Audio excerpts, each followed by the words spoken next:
Hello, warm welcome to you. This is Platform. I'm Ruth Aguela. Information technology, you all know, has revolutionized information management all over the world. Now, the possibilities of it are noticeable in almost all aspects of life, yet there is strong need for strong awareness in pushing this lucrative sector on a high pedestal. As technology continues to evolve and the world becomes even more digital, questions are often raised regarding Africa's role in this digital revolution. Nigeria is not left behind in information technology. No doubt, there has been a rapid pace in its growth, which we're about to explore on the program. The National Information Technology Development Agency, NITDA, was created in April 2001 and was strategically positioned to implement the Nigerian information technology policy and coordinate general IT development in the country. Its act, that is of 2007, mandates the agency to create a framework for the planning, research, development, standardization, application, coordination, monitoring, evaluation, and regulation of information technology practices in Nigeria. Its vision is to proactively facilitate the development of Nigeria into a sustainable digital economy.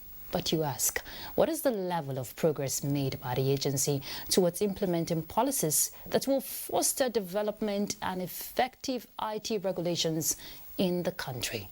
How can Nigeria sustain the gains in information technology to be at par with global practices?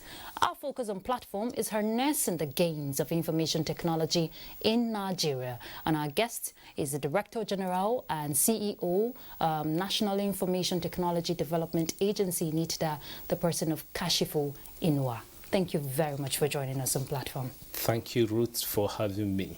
It's a pleasure. And before I introduce our panelists, I'll take you through a bit of his profile. Kashifu Inuwa is a Massachusetts Institute of Technology MIT trained strategist with almost 2 decades of experience in IT operations, business, and digital transformation. He is a solutions architect with a proven record of delivering results in both public and private sectors. Inuwa has worked at Galaxy Backbone, where he held several positions, and in 2014, Inuwa joined the Central Bank of Nigeria as a technology architect, where he dedicated his time to developing a technology architecture repository. He was part of the team that executed software license rationalization. He has served as technical assistant to the then Director General of NITDA, that was the person of Professor Isa Ali Ibrahim Pantami, who is now the Minister of Communications and Digital Economy. Inuwa, in August 2019, was appointed the Director General of NITDA. He is a graduate of computer science from the prestigious Abubakar Tafawa Balewa University, Bauchi, and a member of both the Nigeria Computer Society and the British Computer Society. Since 2019, Mr. Inuwa has coordinated efforts to place NITDA and Nigeria's IT sector on the global digital economy map by implementing various strategic initiatives that have impacted all Nigerians. I think we should leave the profile there because it's a whole lot and very impressive, I must say. Thank you. All right, so our panelist is our ICT correspondent, Chim Dimma Indubisi, here in NTA. Chim, always, that's what I like to call you, Chim. Nice to have you on Platform. Thank you very much. This is your first time on Platform, right? Yes. Okay, nice to have you. Thank you. Okay, so Mr. Inuwa, we're looking at harnessing the gains of information technology in Nigeria. I must say, I've followed your progress since 2019 when you became DG of NITDA, and I can see the passion, the resilience you display in terms of promoting information technology in Nigeria, ensuring young people have a place when we're talking IT anywhere in the world. But for you, sitting at the helm of affairs, what would you say will be your assessment if you want to paint a picture for information technology in Nigeria? Thank you, Ruth, and thank you for having me. And if you could remember in 2015, when President Muhammadu Buhari, GCFR, came on board as the president, Nigeria was in recession as a result of oil price crashed. And the president came with the will to diversify the economy, and he set up a committee of experts to come up with economic recovery and growth plan, which identify IT as a key enabler. Then the president appointed Professor Isali Ibrahim Pantami as the Director General of NITDA to help achieve that mission. Because IT as an enabler and NITDA was established since 2001 to help Nigerians use IT. And when the agency was established in 2001, less than 500 Nigerians had access to internet and computers.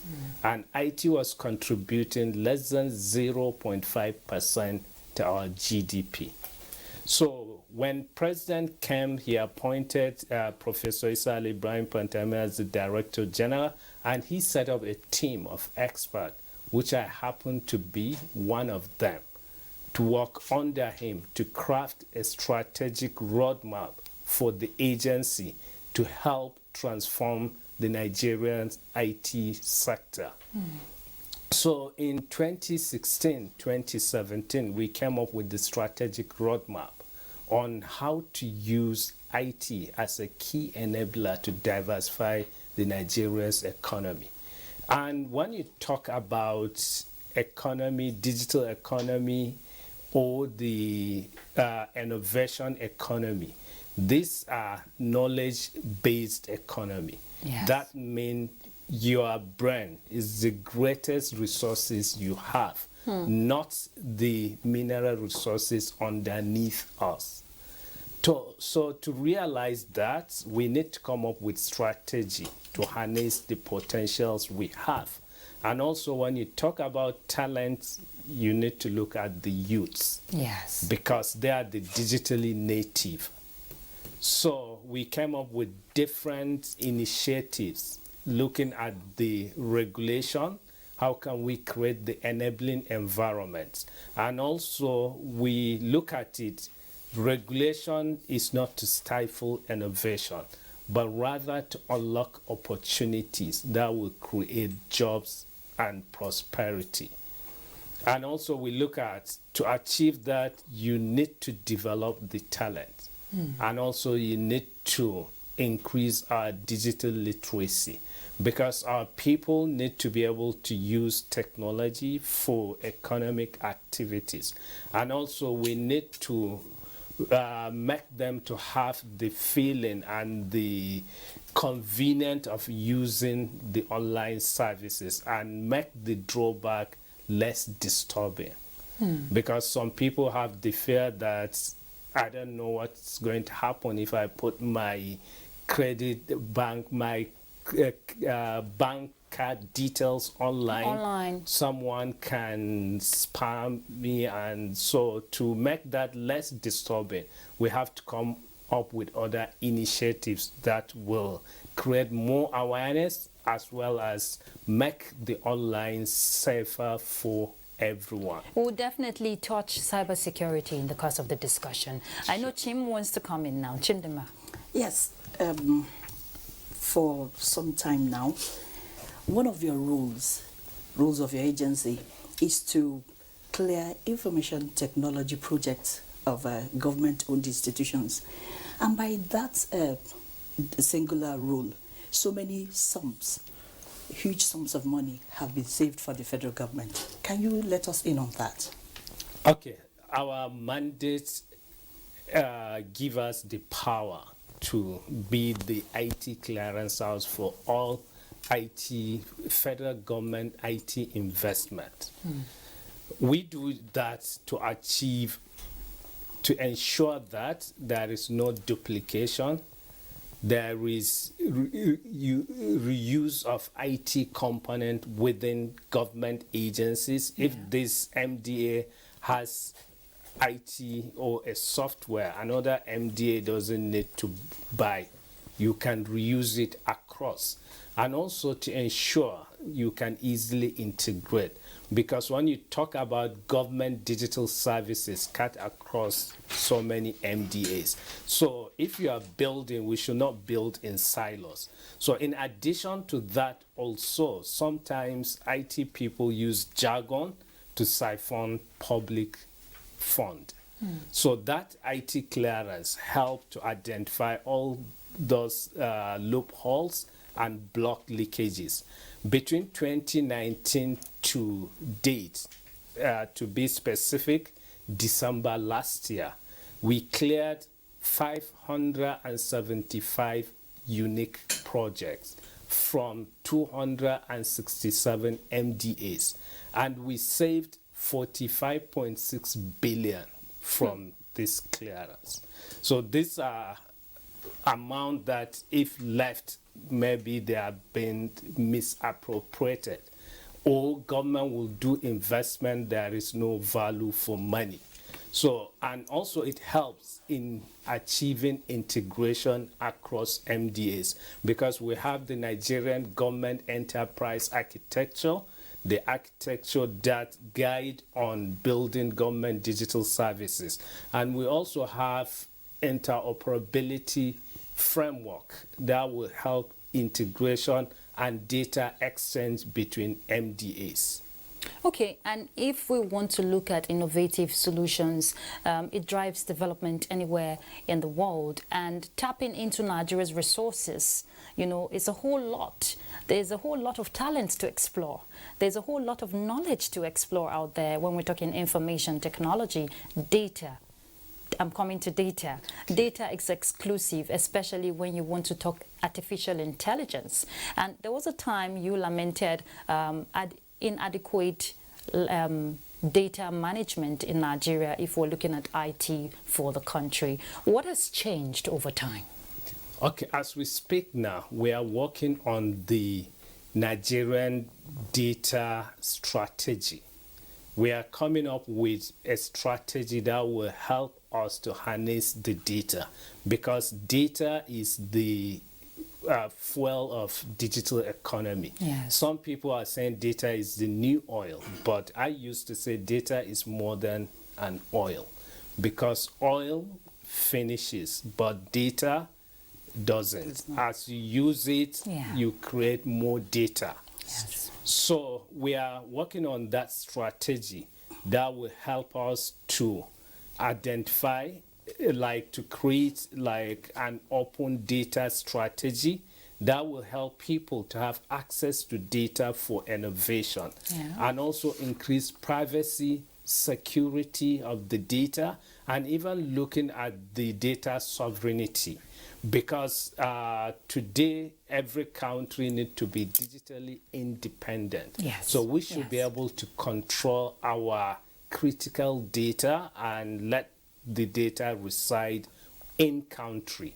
So the strategy is looking at all this and how to make the data useful for the Nigerian economy. Because digital economy is about data. Yes. If you look at all the top businesses today in the world, they deal in data. And there is new economy we call surveillance capitalism, which basically ride over data, personalization of data, using your data to manipulate you, to get you to buy, to nudge you, to make you even to buy what you don't want to buy. True. So all this we are trying to see, how can we, because it's a double-edged sword, how can we harness the potentials while avoiding the perils of all this technology? Abuse of data. Yes. And also the AI is using data for everything. AI is, if you have a secured data, you get a secured result. So in addition to working on the data strategy, we are also working on the national artificial intelligence policy, because AI is a foundational technology. Okay. We need to position ourselves on how to create and capture value from it. We have established the National Center for Artificial Intelligence and Robotics. We are training people there. Every month, we train about 120 people. And the center operates 24/7. We have young people going there on daily basis, learning new things and also turning their ideas into products and services. Yeah, let me take you on that. Last year, Abuja Fabrication Laboratory, Fab Lab, Abuja Fab Lab 1.0 was launched. Yes. How is that lab doing right now, and what has been the achievement? Okay, the lab is also hosted in the National Center for Artificial Intelligence and Robotics. From the time it was launched to date, we have over 43 startups working there, creating prototypes, developing or manufacturing robots, drones, and other IT equipments. Because what nothing is impossible. You can design anything on a computer, print it using a 3D printer. Even furniture you can make in that lab. You can make the printed circuit board you can use for any electronic devices. So we have many startups creating their own prototypes there. And we're also collaborating with other government agencies in the security industry to come up with devices for intelligence gathering, as well as in agriculture. We are working with Abuja Technology Village. We've already got a farmland there, and we are creating some of IoT equipment at the Fab Lab that we want to test at the farm to achieve smart farming within the country. And not too long, I know the agency distributed smart agricultural materials to farmers in Katsina. Yes. Okay. We have been collaborating with universities that have a research center in agriculture. Okay. To do research, and also we call it like research and development, not just to research and keep papers, but when you do the research, we develop a prototype and take it to the farmland to test it. Okay, just before Tim comes in now, you mentioned the artificial intelligence and robotics, which Chimdema was trying to, make you say more in that regard. I know you're very passionate with startups, and something of mind-blowing happened just in December here when we saw the first, when Nigeria launched humanoid robot, Omeife. Chimdema will pronounce it better because it's Igbo. Omeife. So I want to know, that was really brilliant and highly commendable, first of its kind for Nigeria. And what is the agency going to do for the likes of that kind of inventor? Going forward, we shouldn't just have it one-off and stop there. I know it's a push for you, it's a drive you want to see grow, but what are the strategies? Tell us. So that's the essence of having the center, artificial intelligence and robotics. They are intertwined. When you have a robot, you need to use artificial intelligence to make it intelligent like Omeife. It has the intelligence that she understands natural language and she can converse with you in Nigerian language. So we need more of that. We encourage them, and we are partnering with them to commercialize Omeife. Like last year, they were in Dubai. We were together at GITEX. So we are promoting them. And also now we are working on how we can help them to commercialize it. Because it's not just to invent something. Yes. After invention, you need to commercialize it. Yes. You need to get people to pay money to use that service. So that's what we are trying to do with that. We are looking at the education sector. How can it help in education? Because we have target of achieving 95% digital literacy. And this is not something you can do in person everywhere. Yeah. We do some online, and if we can have robot like this, it will make it interactive and more exciting for Yes. people to learn. Yeah. Okay, you mentioned GITEX. For some years now, Nigeria has been going to GITEX in Dubai, taking many startups to that exhibition. Over the years, and then the one of 2022, what can you say are the outstanding achievements, outstanding things that can be seen from that outing? Okay, firstly, we take them there to expose them and also to give them opportunity to network with the global ecosystem, because innovation doesn't happen in isolation anywhere in the world. Okay. If you go there, you see how other people are doing it, you learn from them and share experience with them.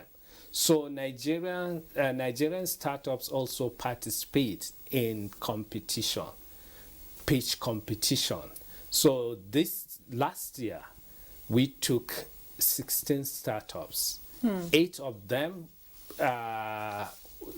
participated up to the semi-final, Okay. and 2 of them to the final stage. One won the first position in the smart city, and the second one came second in the climate change solution.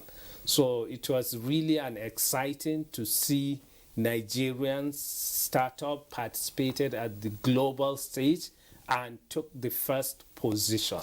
So that really proved to the world that we have the talent. Yes. And we are not being left behind when it comes to innovation. Like in the first, second, and third industrial revolution, Africa lost out.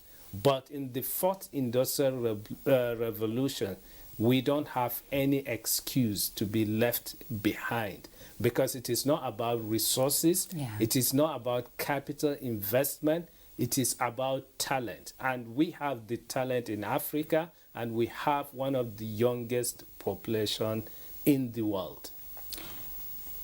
You know, what you just mentioned about GITEX got me thinking really far. Oftentimes we hear of mind-blowing talents, how Nigeria has, you know, broken a record or something like that. And there are still yet many more talents that are yet to be discovered in Nigeria. You agree with me, Mr. Inua? Nigerians are brilliant anywhere in the world. When it comes to innovation, we get to see, you know, mind-blowing, and even at tender age, we get to see children, you know, just invent something. We laugh about it, we ignore it. Now, the National Science and Technology Expo that just ended recently is also one platform that showcases innovations like that. Now, going forward, you know, beyond just, oh, let's clap for these inventors at this stage, what next, especially for those that are yet to be discovered? What place do they have for startups? How do they get involved? Now, I'm speaking on behalf of that young boy or that young girl who has something in it that they want to give or showcase to the world. How do they become a part of this force? Okay, we have 2 initiatives we are working on. Firstly is the talent assessment. We are doing talent assessment, which we are going to finish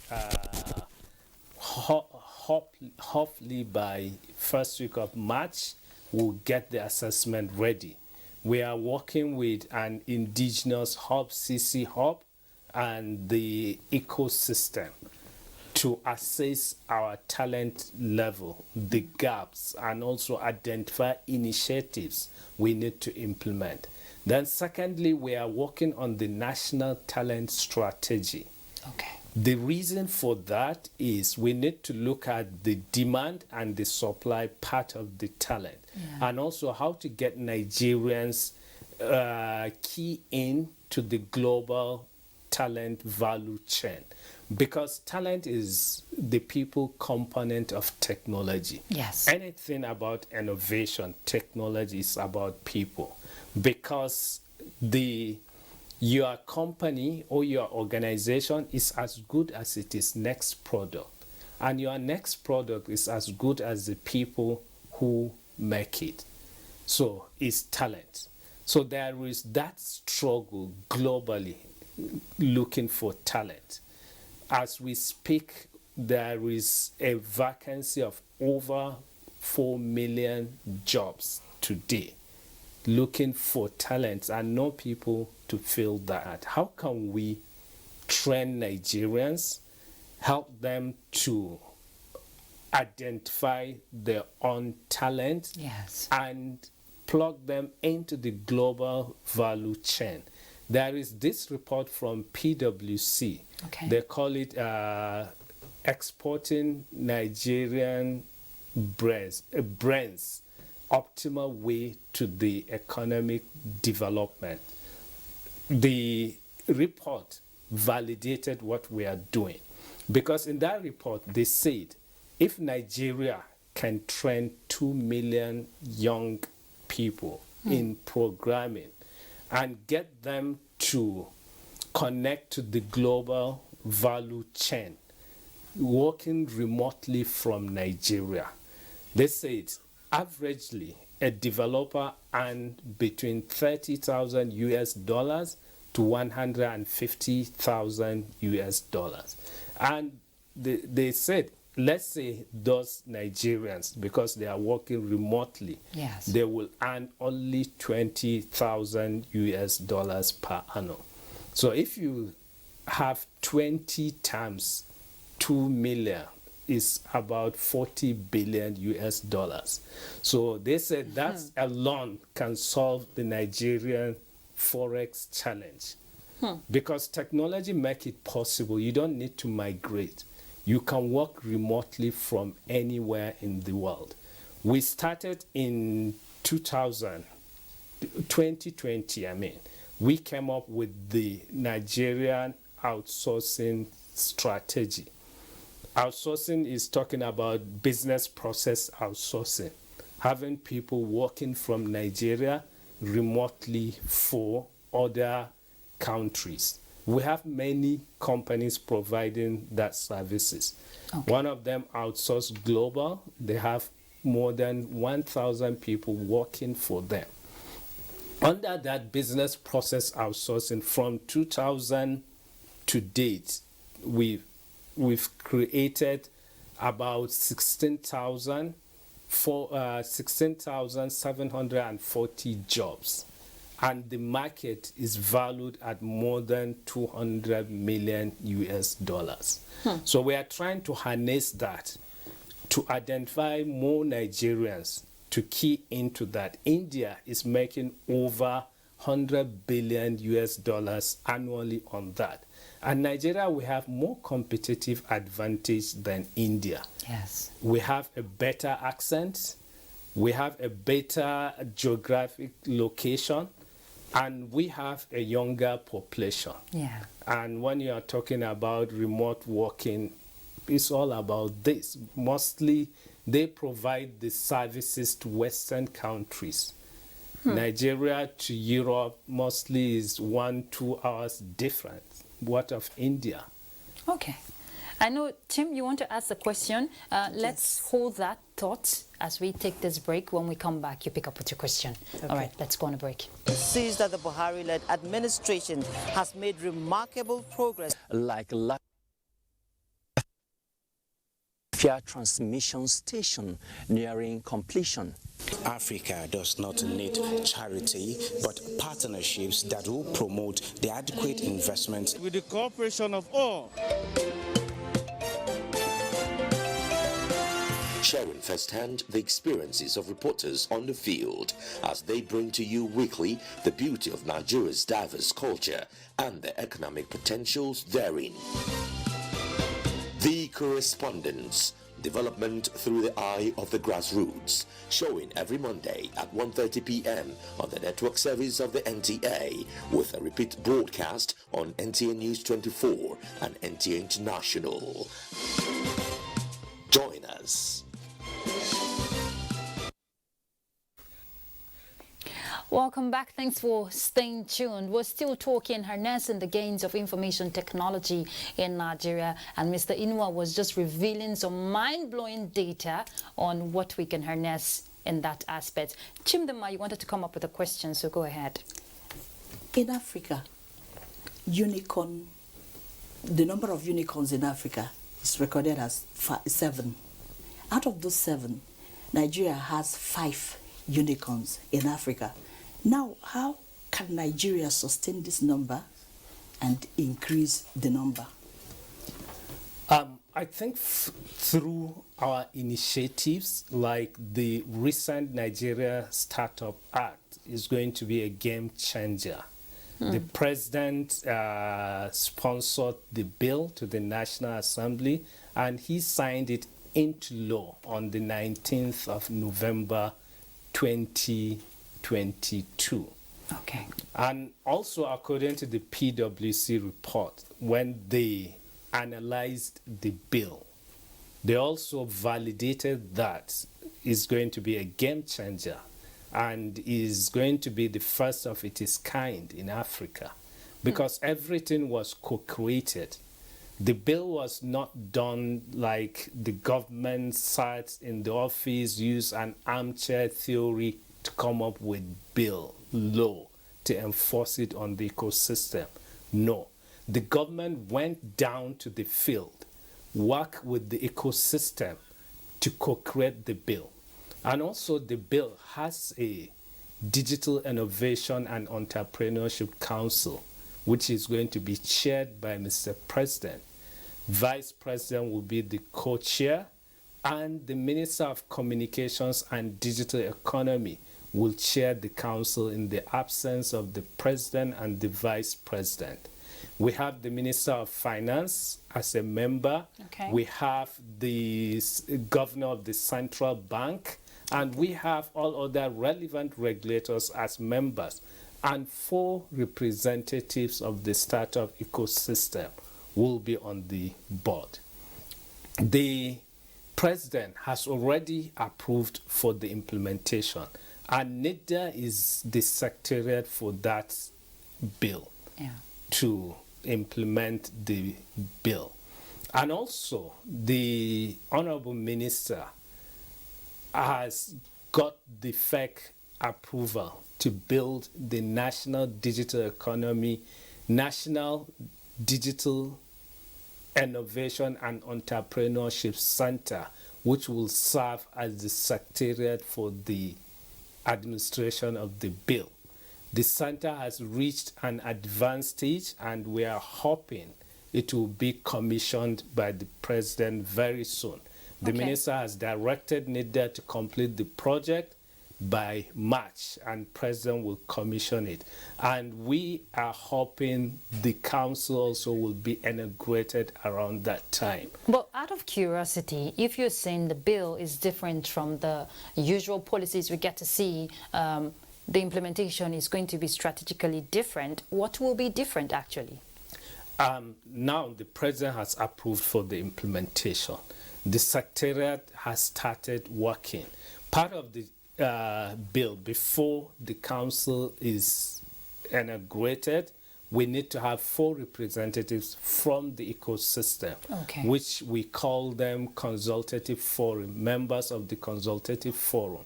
So those members also, it's not that we'll just select people and appoint them to be members. There is a process. We are going to develop a portal. After developing portals, startups will register and get labeled. We'll have like the venture capitals, we have other companies and industry players that are interested also can register and get labeled. It's after that labeling we will select the 4 representatives. So even that, it's not that we are just sitting as secretariat to do that. No, we are setting up implementation committee, which is going to be like a joint committee between government and the industry. So the startups will be there. Everything is going to be, it's about co-creation. It's not that government will sit in the office, do things, or the startup will sit in the offices blaming government. So the government and the startups will work together to develop everything. And also there is going to be a fund that will be set up and managed. And this has created global interest. In November, when we had the Digital Nigeria conference, you see the interest. We had about 18 international speakers. They all sponsored themselves to come and participate and see what is happening in Nigeria. And we have over 7,000 participants at that conference. So we already created the momentum globally, not only in Nigeria.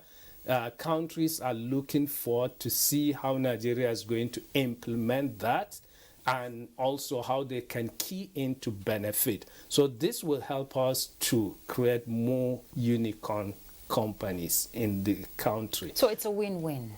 It's a win-win. Okay, Chimdama. NITDA is in partnership with JICA in training some youths in artificial intelligence and robotics and other emerging technologies. How is that going? The partnership is going well, and JICA is really supporting the ecosystem. We collaborate, train startups, give them seed funding, and even expose them to other countries. Like as we speak, we have a team sponsored by JICA to Tunisia to go and study the Tunisian ecosystem, and also to see how they implemented their own startup bill. And also before, they sponsored people to GITEX in Dubai. They took some to Japan to just expose them to see how the ecosystem is developed there, as well as they bring investors from Japan to look at the Nigerian ecosystem to also see how we can collaborate, because there is going to be a win-win. Japan is suffering from aging, while Nigeria, we have a young population. They are looking for startups with innovative ideas that will help them to complement the aging workforce. And also they are exploring the remote working. How can Nigerian startups be working remotely for them from Nigeria? So please, for some people who won't know what unicorn startups, what they mean, can you explain? Okay, startup basically is a company. When you say something startup, it's like a small and medium enterprises, but in the IT world, we call them startup because it's something you start small. Maybe you just have an idea. You don't have money. Yes. You have a friend. You co-found a company. Maybe you start in the garage or somewhere. You don't even have money to rent anything. Yes. So as you start from the idea, you grow the idea and let it be a product or service. So when mostly startups, they are companies, 10 years old companies, we call them startup. Because even according to the Nigeria Startup Act, is less than 10 years old company. And unicorn is a startup company with more than $1 billion US valuation. It's called a unicorn. The exciting things about startup is a business you start locally, but the growth is exponential, and also you can take it to global market. Most of these big techs, Microsoft, Apple, Amazon, Facebook, they started like that. Maybe if you hear about the story, some they started in a garage, some briefcase, and so on. So likewise, in Nigeria, we have them that started within short time, within less than 5 years, they reached that $1 billion valuation. And like we have some of them, they have reached a status whereby they are bigger than our biggest bank in Nigeria. You know, sustaining this growth requires a lot of commitment. Recently, we heard Nigeria is said to have produced over 2,000 digital companies that have, you know, produced or invented about 384 tech products. Sustaining this momentum you're talking about requires a whole lot of commitment, and you want to spread the chains, you know, you want to build capacities, you want to sustain this growth. What is the synergy like, you know, with MDAs and other relevant bodies that you partner with to sustain this growth? Yeah, I think the best is the Nigeria Startup Act, because it is providing the legal and institutional framework to sustain the growth. You have the government and the private sector sitting on table to decide on some burning issues on the sector.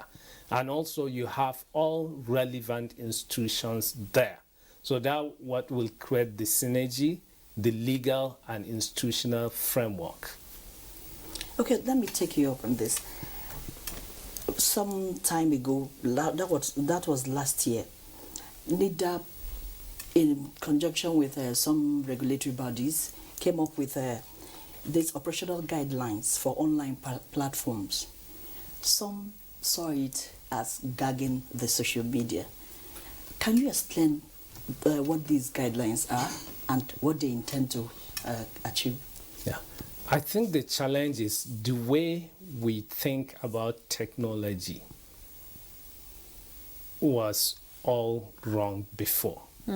We either look at it as a consumer, where can I buy one, how much does it cost? Or as a capitalist, how can I exploit it? How can I make money and products around it? So, but we need to start looking at it as a citizen. How does it affect the way we live, work, and do business? The technology is pervasive. It changed everything from the way we live, work, socialize, entertain, and everything. And today, technology is just beyond. If you create a technology, or if you are a software engineer, you are beyond just a software engineer. You need to look at yourself as a social engineer. We regulate everything, what we eat, everything you think of. Yes. Even the air we breathe, we regulate it. So why are we saying we can't regulate technology? And if you look at even the evolution of this technology, when it started about 2 decades ago, we all followed and rushed after it. We thought we were searching Google, but today we realize that we search Google, but not as much as Google searches us. Yes. We thought these are great free products and services. But now we realized they see us also as a great free raw materials for their extraction and commodification. So when it started, they were saying cyberspace is ungoverned space, or you cannot control cyberspace. But today, even in the Silicon Valley, they have changed that mentality. So they all agree that we need regulation. But the question is, what is the right regulation? They don't know the right regulation, and government also don't know the right regulation. So the best way is to co-create that regulation. So the code of practice we issued was the starting point. What we have achieved with that, to get them agree that whatever is illegal offline is illegal online. Okay. So it is not about to gag anybody, it's to help them understand that the law doesn't stay offline only. The laws applied online as well. And all of them agreed with that.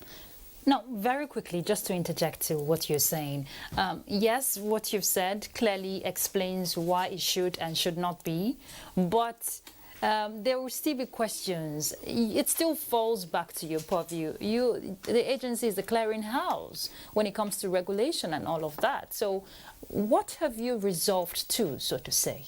Will there be or not be? Okay, firstly, we've agreed with we have signed the code of practice into law. They are all agreed. Even yesterday, Meta were in my office. They came for meeting. Part of it is to inform us. They have started implementing the code of practice. One of it is we've asked them to get fact checkers. Okay. And they have engaged fact checkers in Nigeria. That's good. They briefed us about what they are doing for the election and even beyond election. We asked them to register in Nigeria. They have registered. We asked them to start paying tax. They have started.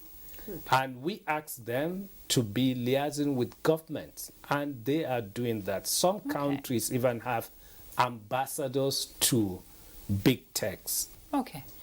Let's talk about cyber security space, which plays a very pivotal role if we want to talk about security, the fight against insecurity in the country. Information technology has a strategic role to play, artificial intelligence, so to say. How has the agency, been able to explore what is available, the data available, to ensure that our cyber spaces are safe?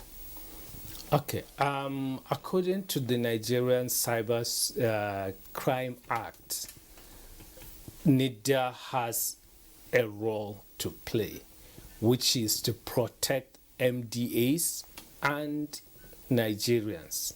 So we have been doing that. In 2020, we upgraded our computer emergency response and readiness center with the latest technology. The center operates 24/7. During NSAS, we've done a lot in protecting the government's websites and the government IT resources, because there were a lot of attempts to hack the government resources. And since then, we've been monitoring all government critical services 24/7 and advise MDAs on what to do. Because basically cybersecurity is about social engineering. From many research, about 96% of cyber incidences were as a result of in-house information. Either a person share his own personal or confidential information, or someone get access to an organization through a weak link. So we do a lot in terms of awareness.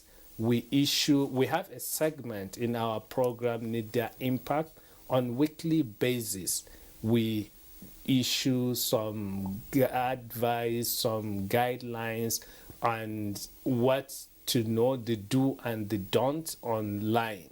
And we also have a radio program. In addition to that, we constantly share information online. That's what I was going to ask, your website. Yes, our website, our social media handles. We constantly share those informations.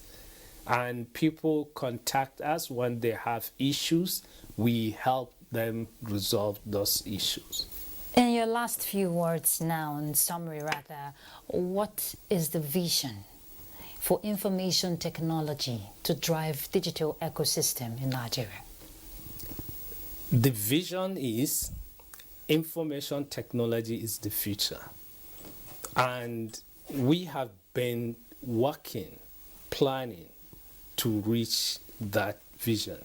But when COVID-19 hit, it accelerated the journey. And now the future is arriving faster than expected.